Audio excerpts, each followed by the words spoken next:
Corona virus की रोकथाम की खातिर जहां जम्मू और कश्मीर में टेस्टिंग और टीकाकारी मुहिम में तेजी लाई जा रही है, वहीं इंतजामिया की जानिब से जुजवी लॉकडाउन पर अमल दरामद शुरू हो गया है। शहरी श्रीनगर समेत वादी के दीगर कस्बाजात के बाजारों में दुकानदारों को अपनी दुकानें मरहलावार बुनियाद पर खुली रखने की इजाज़त दी जा रही है। वहीं मुसाफिर गाड़ियों में 50% मुसाफिरों को हुई बैठने की इजाज़त दी जा रही है। लेकिन इस बीच शहरी श्रीनगर के कई बाजारों में मामूल की सरगर्मियां देखने को मिल रही है। ऐसे में इंतजामिया को मजीद मुतहरिक होने की ज़रूरत है।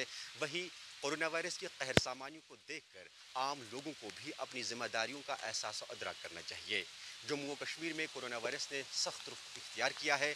गुज़श्ता 24 घंटों के दौरान जम्मू और कश्मीर में 2000 से ज़ायद कोरोना के मुस्बत मामला सामने आए हैं।